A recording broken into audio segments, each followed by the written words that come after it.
Dios prepara espiritualmente a su pueblo mediante la consagración, la obediencia y el reconocimiento de su santidad antes de otorgarle la victoria. Esto Dios lo hace antes de otorgarle esa victoria, incluso antes de poderles entregar en sí la tierra prometida. Y Él los prepara en consagración, en obediencia y reconocimiento de la santidad de Dios.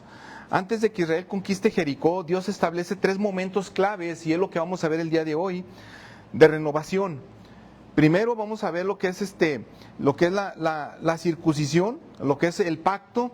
Después vamos a ver la celebración de la Pascua, que viene siendo la comunión. Y por último, el encuentro con el capitán del ejército, que es la presencia de Dios. Vayan preparando sus Biblias ahí en Josué capítulo 5. Y mientras quiero hablarles acerca de esta persona que vivió en el siglo XVII, Oliver Cromwell. Y quiero hablarles acerca de lo que es el avivamiento antes de una guerra. Y se le llamó a este grupo, que él era un capitán de la guerra civil en Inglaterra, y se le llamó el Ejército de los Santos, en los 1640 en Inglaterra. Durante esta guerra civil, Oliver Cromwell, un puritano convencido, lideró al nuevo ejército modelo en una batalla por el alma y el futuro político de Inglaterra. Había mucho honor que pelear en esa batalla. Antes de cada enfrentamiento, Cromwell no solo entrenaba a sus soldados físicamente, sino que también los guiaba espiritualmente. Muchos soldados eran llamados soldados santos, y muchos por burla yo creo que también les decían santos, porque se dedicaban a la oración, al estudio de la Biblia y a la obediencia a Dios. Esto pasó en el ejército, en esta guerra en Inglaterra. Cromwell insistía en que ninguna batalla podía ganarse sin primero consagrarse al Señor. Él decía esto: no se trataba solo de estrategia militar, sino de estar en paz con Dios. Este ejército fue uno de los más disciplinados y efectivos de Europa, no solo por su entrenamiento, sino por su devoción espiritual antes de entrar en cada combate. Este ejército fue famoso por esto. Así como Israel fue llamado a renovarse, en este pasaje que vamos a ver el día de hoy, renovarse espiritualmente mediante la circuncisión, la Pascua, antes de entrar a Jericó, Cromwell, esta persona que les estoy hablando, entendió que la victoria no proviene solamente de la espada, sino de un corazón sometido a Dios. Y él entendía esto. Ahora sí, abran sus Biblias por favor en Josué, capítulo 5. Josué, capítulo 5, y quiero leerles los versículos del 1 al 15, en sí es todo el capítulo. Josué, capítulo 5, versículo 1 en adelante. Y dice así: cuando todos los reyes de los amorreos que estaban al otro lado del Jordán hacia el occidente, y todos los reyes de los cananeos que estaban junto al mar, oyeron cómo el Señor había sacado las aguas del Jordán, los había sacado de las aguas del Jordán delante de los israelitas hasta que ellos habían pasado, sus corazones se acobardaron y ya no había ánimo en ellos a causa de los israelitas. En aquel tiempo el Señor dijo a Josué: hazte cuchillos de pedernal y vuelve a hacer la circuncisión por segunda vez a los israelitas. Entonces Josué hizo cuchillos de pedernal y circuncidó a los israelitas en la colina de Aralot. Esta es la razón por la cual Josué los circuncidó. Todos los pueblos que salieron de Egipto, que eran varones, todos los hombres de guerra murieron en el desierto por el camino después que salieron de Egipto. Porque todos los del pueblo que salieron fueron circuncidados, pero todos los del pueblo que nacieron en el desierto por el camino después de salir de Egipto no habían sido circuncidados. 6. Todos los israelitas anduvieron por el desierto 40 años, hasta que pereció toda la nación, es decir, los hombres de guerra que salieron de Egipto, porque no escucharon la voz del Señor.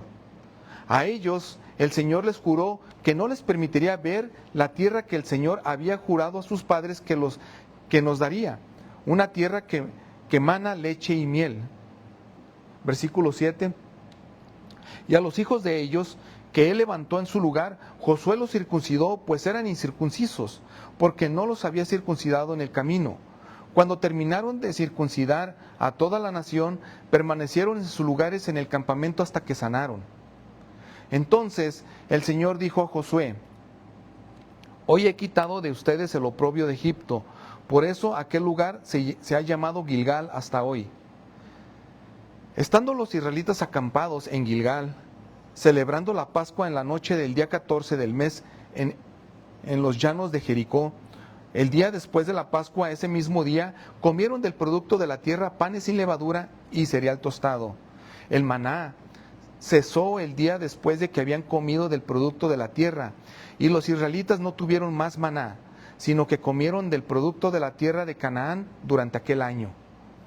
Cuando Josué estaba ya cerca de Jericó, levantó los ojos y vio a un hombre que estaba frente a él con una espada desenvainada en la mano. Y Josué fue hacia él y le dijo: ¿es usted de los nuestros o de nuestros enemigos? No, respondió, más bien yo vengo ahora como capitán del ejército del Señor. Y Josué se postró en tierra, le hizo reverencia y dijo: ¿qué tiene que decir mi señor a su siervo? Entonces el capitán del ejército del Señor dijo a Josué: quítate las sandalias de tus pies, porque el lugar donde estás es santo. Y así lo hizo Josué. Vamos a orar. Padre, gracias Dios por el tiempo, gracias por tu palabra, gracias por la Biblia. Gracias Señor por las escrituras que ahora nosotros podemos tener y poder saber y conocer, y que tú, mi Dios, te sigas revelando hacia nosotros y sabiendo lo que tú hiciste, para que también no solo nos cuenten tus maravillas, sino nosotros poder leer todo lo que tú hiciste. Señor, síguete manifestando, Señor, en la vida de cada uno de nosotros que estamos aquí, en la vida de aquellos que también no están aquí. Padre, ten misericordia de ellos, protege sus vidas. Gracias por ellos, gracias porque tú les permites, Señor, a muchos de los que están aquí ser ya padres, y que ellos pueden ver de esa manera cómo, Señor, y de qué gran manera, y de tal manera tú, Señor, nos amas a nosotros como Padre, cuando tú nos adoptas como hijos.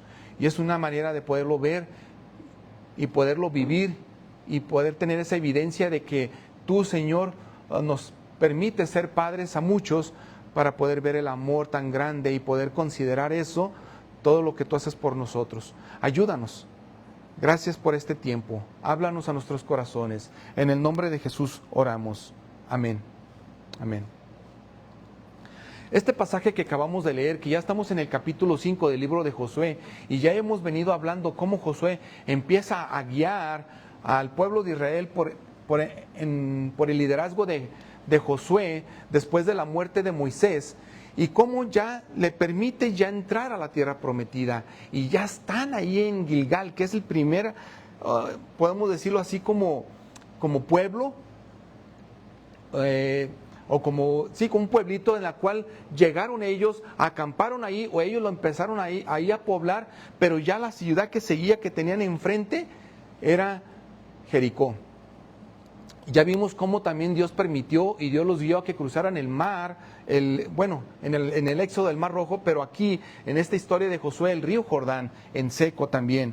Pero este pasaje que acabamos de leer describe la preparación del pueblo de Israel antes de entrar en la tierra prometida, y describe cómo están ellos actualmente antes de entrar, y qué era lo que tenían que hacer y qué estaba por acontecer. Dios instruye a Josué sobre la importancia de la consagración. Simboliza en la circuncisión y la celebración de la Pascua antes de que pudieran conquistar la tierra, y simboliza su presencia allí. El enfoque está en la obediencia, el pacto y la adoración. Y Dios quiere que el pueblo tenga claro que es necesario, antes de poderle darle cualquier victoria, que ellos también se sujeten, que ellos obedezcan y que ellos se consagren también. Muchas de las veces, tal vez nosotros crecimos de esa manera, o tal vez nos decían que era necesario que nosotros pudiéramos llegar a la iglesia, porque allí iba a suceder algo, y que tal vez Dios te hablara, que yo sé que Dios habla, pero que había la posibilidad de que tú ya te consagraras. Ve a la iglesia para que te puedas consagrar, para que te pueda pasar algo, para que se haya algo diferente, para que suceda algo en la cual tú puedas estar más cerca de Dios. Y probablemente así lo estuvimos escuchando durante mucho tiempo, ir a la iglesia. Bueno, como bien puede pasar, pues sí, pero en realidad aquí nosotros vemos en este pasaje que Dios le estaba diciendo a ustedes: conságrense, obedezcan, hagan esto incluso antes de darles algo. El mensaje principal es que la preparación espiritual y la obediencia a Dios son cruciales antes de enfrentar los desafíos que vienen a nuestras vidas, como trabajos, ministerios o relaciones personales. Es crucial la obediencia a Dios y la preparación espiritual, incluso que sean antes de los desafíos que vienen en nuestra vida. Muchas de las veces hemos llegado después, y es por pura misericordia de Dios. Dios tiene misericordia, porque muchas veces hemos llegado después. Así, el resultado, aunque a nuestros ojos no sea positivo, lo recibiremos con una perspectiva diferente. La renovación comienza con un corazón entregado a Dios. Aún así, cuando tú te preparas antes y tú te consagras antes, sea cual sea el resultado, aún así, aunque no sea positivo para tus ojos o no sea bueno para tus ojos, tú vas a aprender a recibirlo de una perspectiva diferente. Porque bien sabes y has aprendido y estás obedeciendo que esto no es el bien mayor y esto no es el final. Viene algo mejor. Viene algo mejor. Y esto es lo que vamos a ver como primer punto.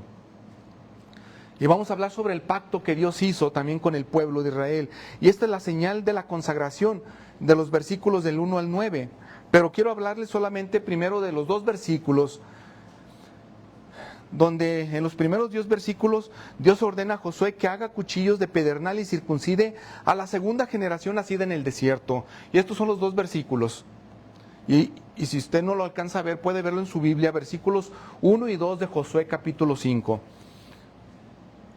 Y dice: cuando todos los reyes de los amorreos que estaban al otro lado del Jordán, hacia el occidente, y todos los reyes de los cananeos que estaban junto al mar, oyeron cómo el Señor había secado las aguas del Jordán delante de los israelitas hasta que ellos habían pasado, entonces sus corazones se acobardaron, y ya no había ánimo en ellos a causa de los israelitas.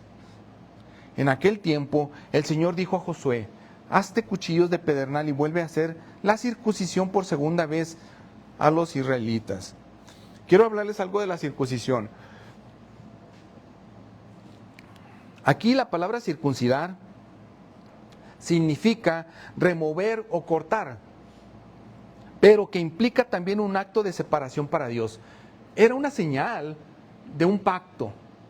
Y Dios quería que ellos supieran que Dios los había separado, pero tenía que haber una señal. Parecida así lo que pasó en el Génesis capítulo 9, cuando llega el diluvio y también Dios hace un pacto con la gente que queda viva y dice que jamás iba a volver a terminar el mundo, a exterminar la humanidad por medio de agua, por medio de lluvia, y también les da una señal como ese pacto, y es el arco iris. ¿Recuerdan? Esa señal. Hay señales, y Dios quiere algo evidente que nosotros podamos ver. El ser humano quiere ver algo. Quiere ver algo. Si no quisieran ver, o si no quisiéramos nosotros ver, esto estaría lleno. Pero como quieren ver algo, esto está vacío. Porque dicen: no, yo quiero ver allá cosas mejores, es que allá me va bien, es que allá tengo yo lo que yo quiero, es que allá, si yo no hago aquello, entonces voy a perder esto que sí tengo, y entonces es porque está viendo con los ojos. Pero si nosotros fuéramos de la manera en la cual no hay necesidad de que yo tenga la plenitud y la felicidad estando en Cristo, porque Él ya me salvó y porque eso es suficiente para mí, no necesito ver nada. No necesito ver nada, porque Él ya lo hizo. ¿Qué más quiero yo ver si Él ya lo hizo? Él ya vino, Él ya murió, Él ya lo sepultó, Él resucitó, Él me salvó, Él me perdonó. ¿Qué más quiero? ¿Quiero más evidencias para poder creer? ¿Qué significa la circuncisión? Bueno, es una práctica que ningún pueblo hacía en esos tiempos. Ningún pueblo. Siempre Dios quiso que su pueblo sea diferente a los demás, a las demás naciones. Siempre les dijo, ustedes tienen que ser diferentes. Así también en la misma comida, en el trabajo, en la familia, en la adoración, en la vida social, en la celebración, en las fiestas. Diferentes, ustedes diferentes, diferentes a todos los demás. Y esta práctica que se hacía como esta señal de que eran apartados para Dios, que era la circuncisión, ahorita les explico más acerca de esto. Entonces era también una señal que nadie hacía de los demás pueblos. Era una señal de un pacto separado para Dios. Y quiero hablarles, vamos a Génesis para decirles lo que en Génesis significaba la circuncisión. Y quiero leerles los versículos del 9 al 14 de Génesis 17. Si está chiquito, pues es Génesis capítulo 17, versículos del 9 en adelante. Y dice así: dijo además Dios a Abraham, este pacto Dios lo hizo en Abraham, muchos años antes de lo que estamos viviendo ahorita en Josué. Tú pues guardarás mi pacto, tú y tu descendencia después de ti por sus generaciones. Este es mi pacto con ustedes y tu descendencia después de ti, y que ustedes guardarán. Todo varón de entre ustedes será circuncidado. Serán circuncidados en la carne de su prepucio, y esto será señal de mi pacto con ustedes.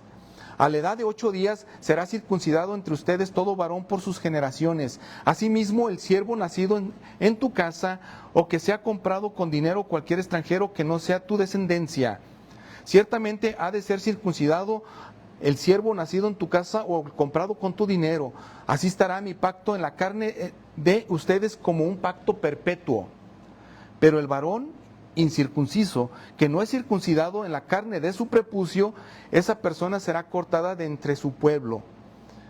Ha quebrantado mi pacto, esa señal. Y Dios les decía, tienen que hacerlo. ¿Por qué? Porque era un pacto que tenía que estar en su carne, en ellos, como separación. Entonces esto va a estar en ustedes y va a ser en su carne esta señal de la cual ustedes van a ser diferentes y van a ser míos, van a ser mi propiedad. Cosa que ahora en la carne nosotros tenemos el Espíritu Santo y tenemos a Cristo. En la carne también. La señal del pacto de la circuncisión dada por Dios a Abraham en Génesis 17, lo que estamos viendo aquí, como una marca física del pueblo del pacto, encuentra su cumplimiento espiritual y final en Cristo.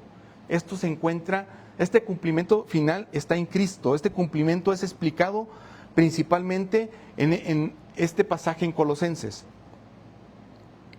Colosenses 2, 11 y 12. Dice, versículo 11, también en Él, o sea en Cristo, ustedes fueron circuncidados con una circuncisión no hecha por manos, al quitar el cuerpo de la carne mediante la circuncisión de Cristo. Esto pasó ahora ya en Cristo, pero no una cortada o no una cirugía hecha por manos de hombre. Dice el versículo 12. Habiendo sido sepultados con Él en el bautismo, en el cual también han resucitado con Él, y por la fe en la acción del poder de Dios que lo resucitó de entre los muertos. Esto pasa en la carne. Y ustedes han sido circuncidados, dice, pero en Cristo. Cuando hemos sido nosotros perdonados, hemos sido salvados, hemos sido bautizados también en el nombre de Cristo y hemos sido resucitados a vida nueva. Ahí nosotros fuimos circuncidados. La palabra aquí cuando dice en Él fueron circuncidados, el creyente ha sido unido a Cristo y ha experimentado una circuncisión espiritual y no física. Esto es lo que ya significa hoy en día. Ya no es algo físico, aunque se sigue practicando en muchos lugares. O tal vez en algunos se sigue practicando la circuncisión, pero ahora ya por diferente manera, ya ahora por higiene, por salud, por cualquier otra manera, pero ya no como esta señal. Y cuando dice no hecha por manos, a diferencia de la señal física en aquel tiempo en el Antiguo Testamento, que era el pacto con Abraham o con Josué, esta circuncisión es del corazón realizada por el Espíritu Santo. Esto es diferente. Esto ya lo hace Dios, esto ya lo hace el Espíritu Santo. Es algo que en la carne Él hace la cirugía, por decirlo así. Él quita ese corazón de piedra y pone un corazón de carne. Pero en carne, en carne. Yo puedo ver ahorita personas vivas, si estamos vivos, ¿verdad? No creo que estemos soñando, puedo ver personas vivas en carne y yo puedo estar seguro que muchos de ustedes, el Espíritu Santo ya hizo esto en ustedes. Ya lo hizo. La circuncisión de Cristo puede interpretarse como esto. Número 1, la muerte de Cristo en la cruz. Su corte, por decirlo así, fue la separación del pecado con su pueblo.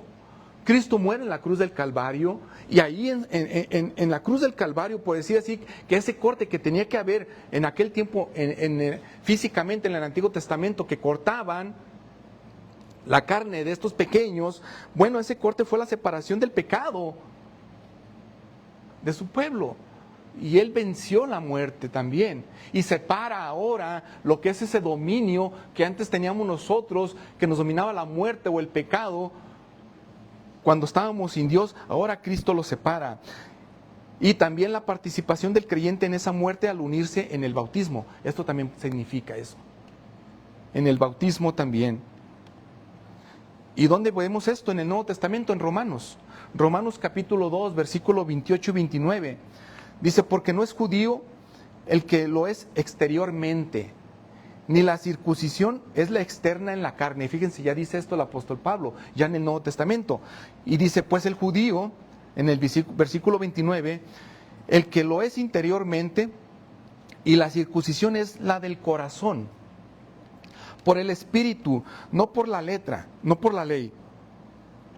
La alabanza del cual no procede de los hombres, sino de Dios. Ahora es esto. Ya no es judío el que lo es exteriormente, ni la circuncisión es la externa, ahora ya es interior, es la circuncisión del corazón, que lo hace el Espíritu Santo. Sigue hablando el apóstol Pablo en Gálatas 5:6, porque en Cristo Jesús ni la circuncisión ni la incircuncisión significan nada, sino la fe que obra por el amor. Eso es ya ahora. Ya ahora ya no es eso. Entonces ya hice algo, una obra física. Ya me sacrifiqué yo también físicamente. Ya hice esto, ya hice lo otro. Por eso hay muchas personas que también siguen pagando mandas o siguen haciendo eso. Es que tengo que hacer esto, es que tengo que hacer esto. No, ya no es así. Eso era antes. Ya vino Cristo, ahora ya es por fe, porque ahora ya no es la obra la que tú tienes que hacer para ganarte el favor de Dios. Ya no es así. Sino que es la fe que obra por amor. Y Filipenses lo acaba diciendo, porque nosotros somos la verdadera circuncisión, dice. Pablo explica esto ya. Que adoramos en el Espíritu de Dios y que gloriamos y que nos gloriamos en Cristo Jesús, no poniendo la confianza en la carne. ¿Se fijan? Ya no es en la carne, ya no es en la obra, ya no es en lo que tú tienes que cumplir para ganarte el favor de Dios.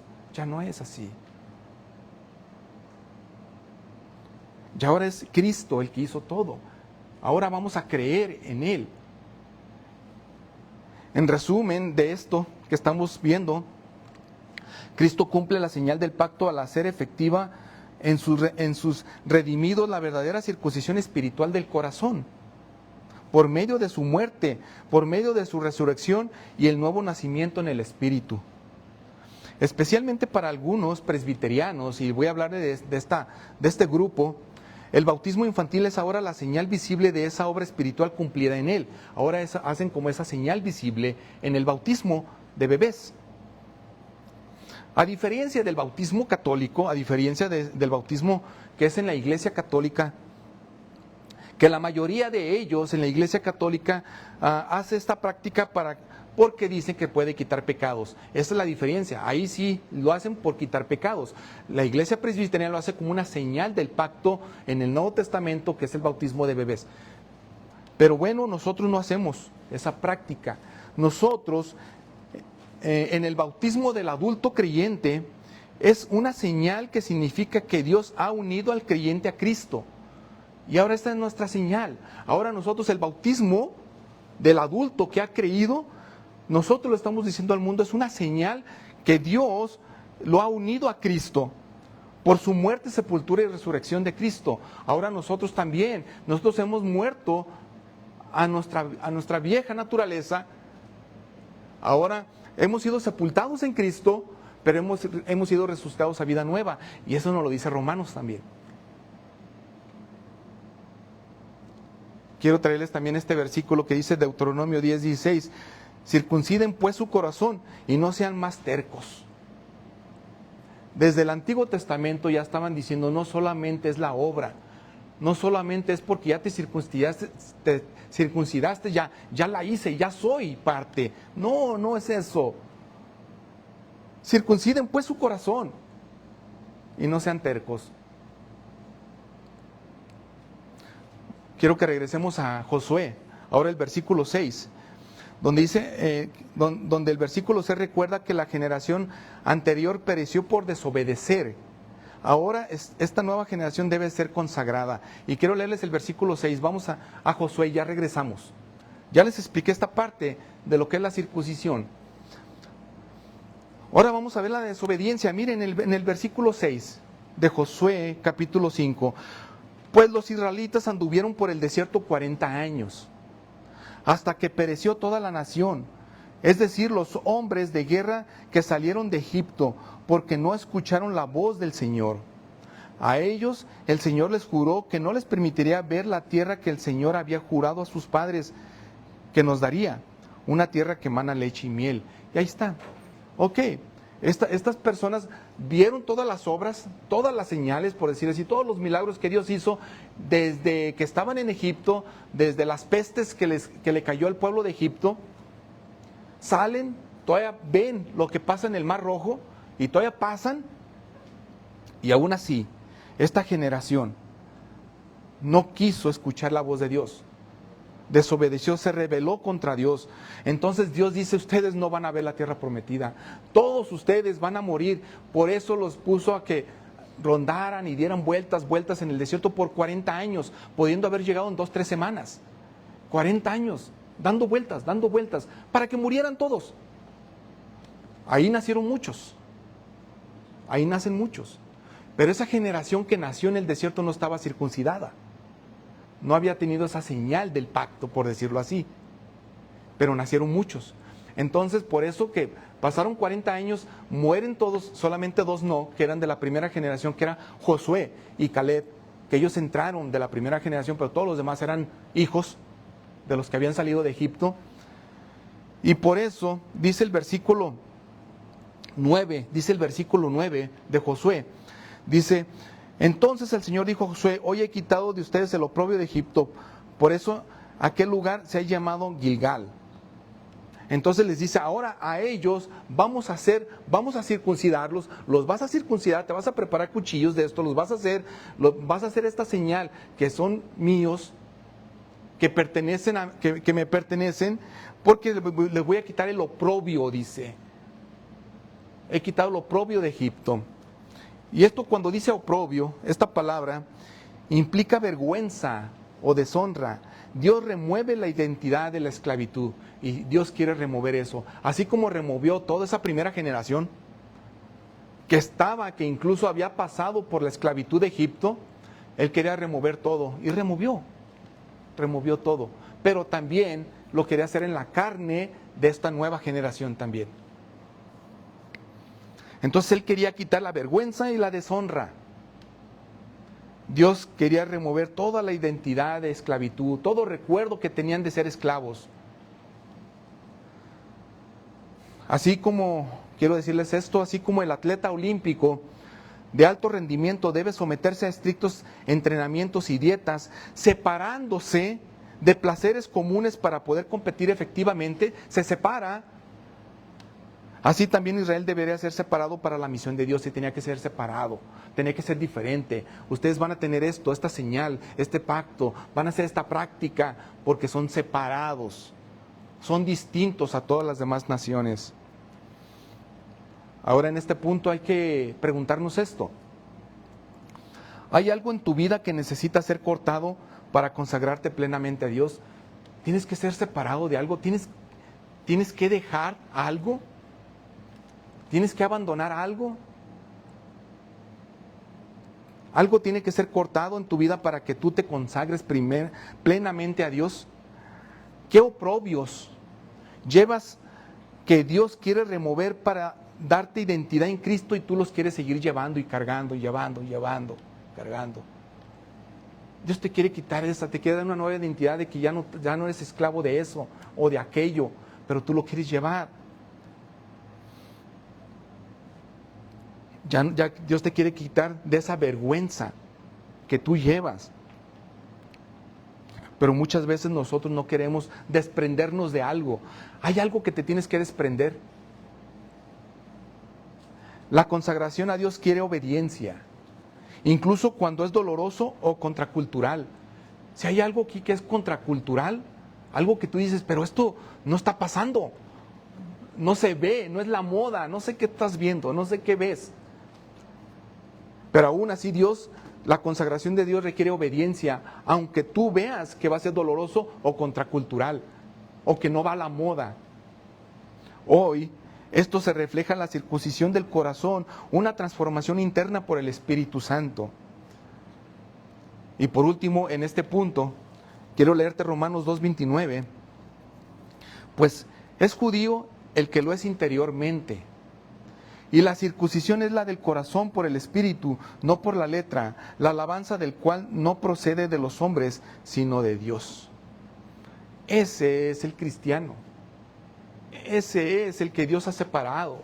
Ese es el que Dios va a usar. Aquel que se consagra, aquel que quiere desprenderse de lo que le está estorbando para obedecer. El que es judío interiormente, el que es hijo de Dios interiormente. Número 2, ahora vamos a la comunión. Y ahora vamos a también celebrar la comunión nosotros. La cena del Señor o la Santa Cena. Y vamos a hablar de la Pascua. En los versículos del 10 al 12, quiero leérselos, los versículos del 10 al 12, dice, estando los israelitas acampados en Gilgal, celebraron la Pascua en la noche del día 14 del mes en los llanos de Jericó. El día después de la Pascua, ese mismo día, comieron del producto de la tierra panes sin levadura y cereal tostado. Dice el versículo 12, el maná cesó el día después que habían comido del producto de la tierra. Y los israelitas no tuvieron más maná, sino que comieron del producto de la tierra de Canaán durante aquel año. Esta celebración simboliza tanto la liberación como el cumplimiento de las promesas divinas. Esto está simbolizando también en ese día. La comunión con Cristo, en su sacrificio que Él hizo, proporciona un alimento espiritual que nos nutre mientras esperamos su obra final en nuestras vidas. Lo que ya pasó, lo que Cristo hizo en la cruz del Calvario, ese sacrificio que hizo por nosotros, que murió y resucitó, bueno, eso proporciona un alimento espiritual en nosotros que nos va a nutrir mientras que nosotros esperamos aquel día. Ese día, cuando Él venga, o ese día cuando ya no estemos aquí y cuando nosotros ya estemos en la presencia de Dios. Y ese sacrificio, lo que Él hizo, nos va a nutrir y nos va a mantener de pie. Y esa esperanza por la cual, entonces Él hizo eso, ¿para qué lo hizo? Entonces, si yo soy perdonado, ¿para qué soy perdonado? ¿Y qué tenía que perdonarme Dios? ¿Qué hice? No sé si se ha preguntado. Al final, ¿qué era necesario de que Cristo viniera? ¿Qué hubiera pasado si Cristo no viene? ¿Qué tenía que perdonarme Dios? Yo no peleé con Dios. ¿Cuántas veces no se ha preguntado eso? O muchas personas no se han preguntado eso, pero si yo no le hago mal a nadie. Bueno, es que son los pecados de rebeldía. Y estas personas que murieron aquí, en el desierto, por 40 años, que no le creyeron a Dios, no le hicieron caso a Dios, se rebelaron contra Dios, querían incluso muchos de la primera generación que murieron en el desierto, que no entraron a la tierra prometida, querían incluso regresarse a Egipto. Querían regresarse. Mejor a la esclavitud, si Dios los estaba sacando de la esclavitud. Querían estar esclavos del pecado y así hay muchos hoy. Quieren seguir siendo esclavos del pecado. No quieren salir. Quieren seguir estando allí. Eso pasa. Eso ha pasado, esto no es nuevo. Esto ha pasado durante toda la historia. Son unos pocos los que van a decir, ya no. Yo quiero obedecer, yo quiero consagrarme. ¿Por qué? Porque a pesar de que es el Espíritu Santo, es Dios el que va a hacer la obra en ti internamente, sí lo es Dios el que está haciendo la obra, pero tú dices, no, yo ya no quiero eso. Aunque tú puedas ver qué está pasando en mi vida, Dios está haciendo eso. Pero mientras, dicen, no, yo quiero seguir de rebelde.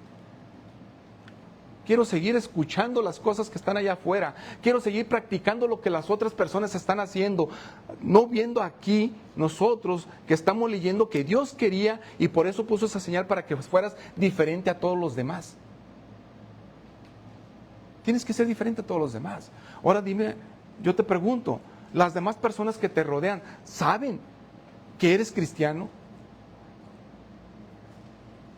¿Saben ellos que tú tienes una vida diferente, que tú profesas creer en Dios? Las personas allá afuera tienen que ver que eres diferente. Y eso va a impactar.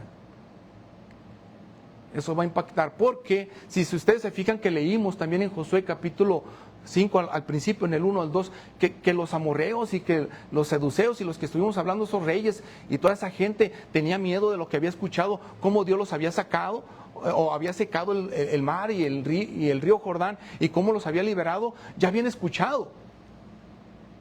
Entonces ellos tenían que ver, esas naciones tenían que ver que este pueblo adora diferente, este pueblo celebra diferente, este pueblo come cosas diferentes, este pueblo hace esa práctica. Imagínense esos pueblos que practican una tal circuncisión, los mutilan, les cortan, o sea, tildándolos de locos. ¿Qué voy a andar diciendo yo esto con mi hijo?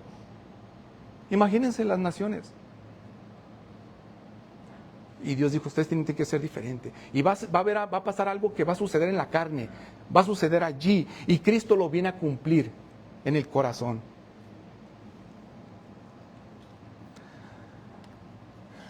La Pascua nos recuerda que en Cristo conquistamos todo lo que Él nos ha hecho partícipes. En Cristo. Y en lo que Él nos ha hecho partícipes, lo conquistamos. Lo tenemos. Porque Él nos hace partícipes. No es lo que yo quiero hacer, no son mis planes, no son mis objetivos, no es lo que yo quiero en mi vida, sino que ¿qué es lo que Cristo me dice? ¿Qué es lo que Dios me está diciendo que yo haga? Entonces Él me hace partícipe y como Él es el comandante en jefe, Él es el capitán, conquistamos, lo tenemos. Pero es porque Él nos dice que hagamos, no es lo de nosotros. No es que nosotros queramos hacer algo y hacer mis metas, mis propósitos y después decirle a Dios, ayúdame. No es así. Esto no vemos en la Biblia. No es de que nosotros vayamos adelante y trayendo a Dios allá atrás. Y no es de que tú vayas por aquí y le digas, no, siempre por allá no, entonces voy por acá. No, Dios, por acá, por allá no, vente por allá. Y ahí traemos a Dios. No es así. ¿Qué es lo que Dios quiere que hagamos? ¿Cuáles son sus propósitos? ¿Qué es lo que tenemos que hacer aunque cambiemos de país, aunque estemos en otro lugar que no vivíamos antes? Aún así, Dios tiene algo que nosotros tenemos que hacer, esa tarea, esa misión. Y Él nos hace partícipes. Entonces, es lo que nosotros nos tenemos que unir a eso, no que Dios se una a lo que yo quiero hacer. ¿Me entienden? No es así. Por eso está de cabeza todo. Y por eso vemos el mundo de cabeza. La celebración de la Santa Cena, o la Cena del Señor como la conocemos, refuerza el sentido de adoración y gratitud hacia Dios. De la misma forma en que los israelitas recordaron la liberación de Egipto y celebraron la Pascua, tú puedes recordar el sacrificio de Cristo y renovar tu relación con Dios a través de la adoración sincera. Es lo que tú puedes hacer el día de hoy. Quiero leerles el versículo 10 de Josué. Estando los israelitas acampados en Gilgal, celebraron la Pascua en la noche del día 14 del mes en los llanos de Jericó. Israel celebra la Pascua en el mes 14 en Gilgal. en obediencia a lo que había pasado en Éxodo capítulo 12, en el desierto, 40 años atrás. Miren lo que pasó en el desierto. Perdón, esta es la primera Pascua de la historia. Esto fue en el Éxodo, cuando Dios, en la última plaga, donde Dios, o el ángel del Señor llega y mueren los primogénitos de cada familia en Egipto. Esto es la primera. Éxodo 2:3, y dice así: este mes será para ustedes el principio de los meses, será el primer mes del año para ustedes. Hablen a toda la congregación de Israel y digan: el día 10 de este mes cada uno tomará para sí un cordero, según sus casas paternas, un cordero para cada casa. Esto es la primera Pascua en la historia. ¿Ok? El término Pascua en hebreo viene o significa pasar por alto o proteger. Esta fue la primera Pascua de la historia. Pascua es lo que significa pasar por alto o proteger. Es por eso que en inglés también le llaman Passover, ¿verdad? Passover. Pasar por alto y proteger. ¿Qué iba a pasar por alto proteger Dios en la primera Pascua? Pues estas familias, cuando ellos tenían que sacrificar ese corderito, recuerdan, y que la sangre la tenían que pintar sus marcos, los dinteles, y tenían que poner sus marcos. Entonces el ángel del Señor, esa era la señal que venía. El ángel del Señor iba a pasar por alto esas casas, porque ahí estaba la sangre del cordero, y no iba a haber una muerte en ese hogar. Eso significa la primera Pascua, y eso se cumple en Cristo, con la sangre de Cristo. Eso se cumple, la sangre del cordero se cumple. Entonces ya ahora ya nosotros nos vemos que ya la muerte que yo tenía que pagar y que yo tenía que morir por mi ofensa, por mi pecado, ya no. Por eso Cristo, nuestra Pascua, ahorita vamos a ver todo eso, y pasa por alto, porque ya Cristo es la Pascua, Él ya murió.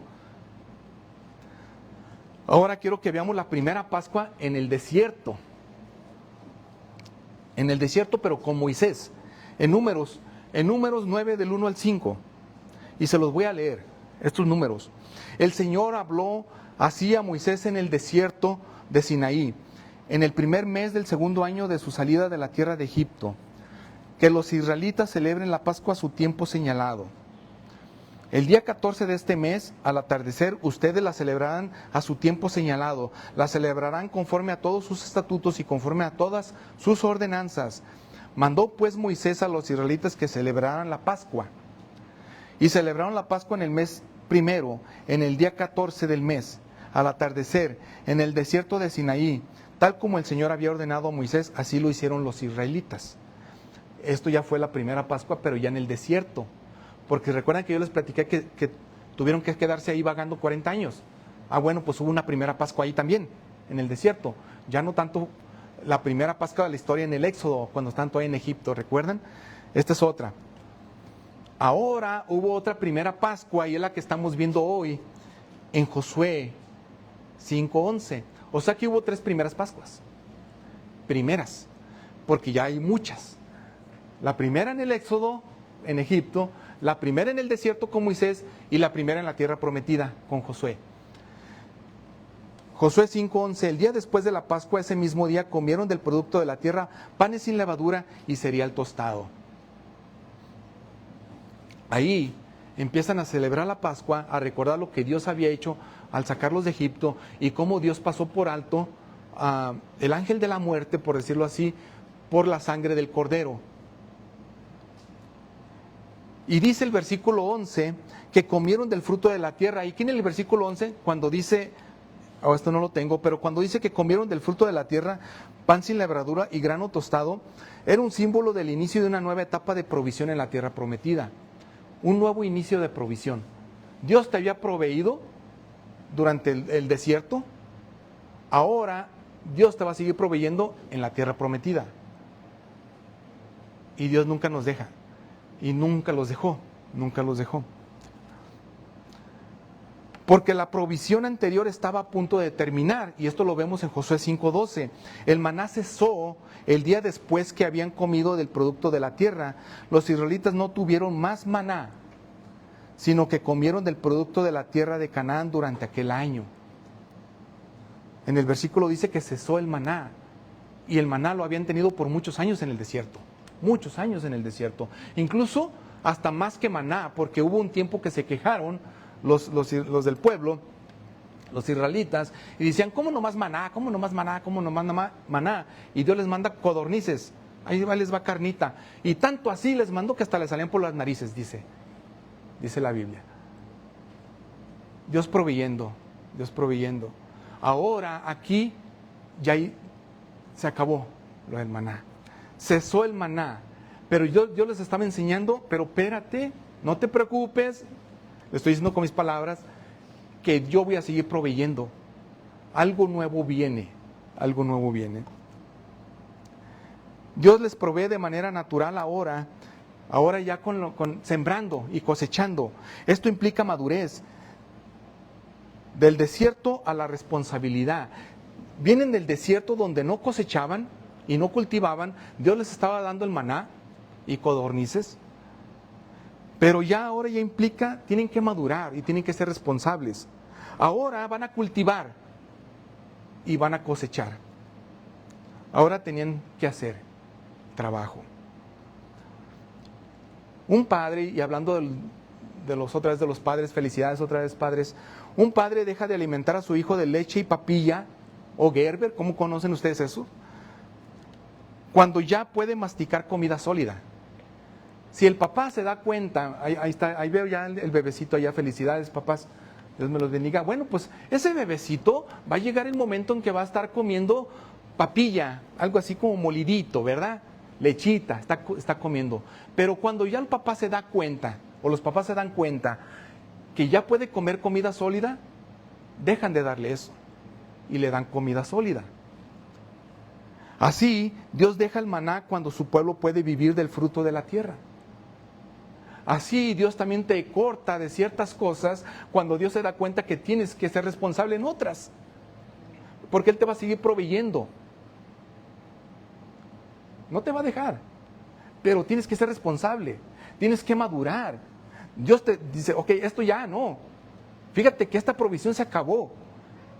Pero viene otra, pero tienes que obedecer. Tienes que ser responsable. Tienes que consagrarte a Dios. Tienes que confiar. Dios siempre se encarga de sus hijos, siempre se encarga de sus hijos.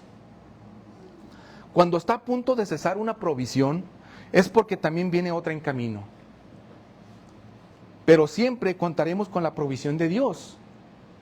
Claro, si le amas, confías, vives para Él y le obedeces. Y si queremos ver algo de lo que dijo Pablo, lo que él pensaba, él dijo en Filipenses 1, 21 al 24, dice, para mí el vivir es Cristo, porque también tenemos que vivir para Cristo. Y esto es lo que pensaba Pablo. Para mí el vivir es Cristo y el morir es ganancia. Pero si el vivir en la carne, esto significa para mí una labor fructífera, entonces no sé cuál escoger. Porque de ambos lados me siento apremiado. Teniendo el deseo de partir y estar con Cristo, pues eso es muchísimo mejor. Sin embargo, continuar todavía aquí en la carne, vivo, es necesario por causa de ustedes. Fíjense que así estaba pensando el apóstol Pablo. Pues tal vez ahora ya estoy en sentidos encontrados. Ya no sé qué hacer. Si estar con Cristo yo sé que es muchísimo mejor, pues yo quiero estar allá. Pero si por el bien de ustedes todavía es necesario que yo viva, pues que así sea, dice él. Filipenses 4:12 y 13. Dice, sé vivir en pobreza y sé vivir en prosperidad. En todo y por todo he aprendido el secreto tanto de estar saciado como de tener hambre, de tener abundancia como de sufrir necesidad.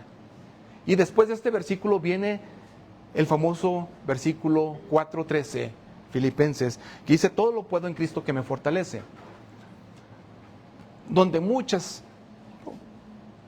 iglesias, muchas congregaciones, tal vez muchas veces nosotros lo hicimos, agarramos solamente el 13, agarramos solamente el versículo, todo lo puedo en Cristo que me fortalece, como diciéndole o dando el contexto de que todo lo voy a tener en Cristo que me fortalece, pero lo estamos nosotros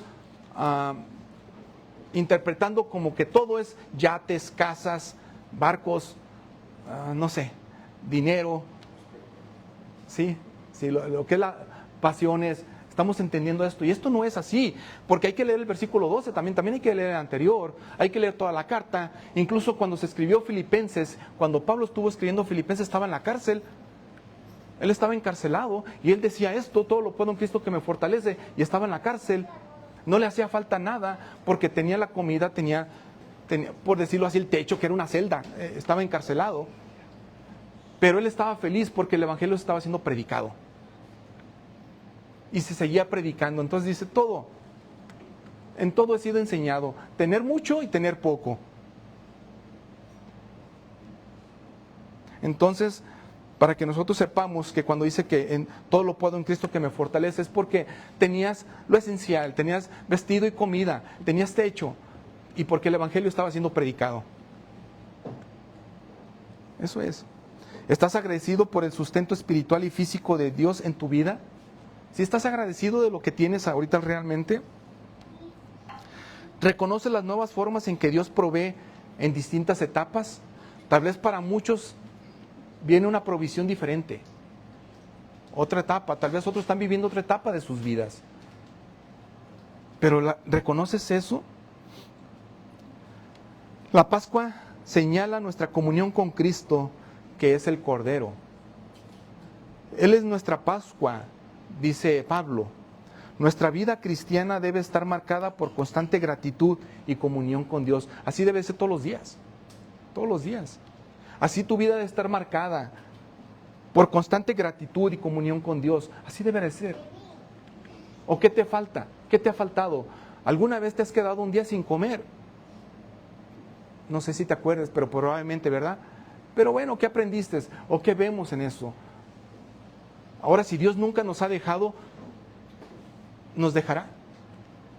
En lo que venga, no nos va a dejar. No nos va a dejar.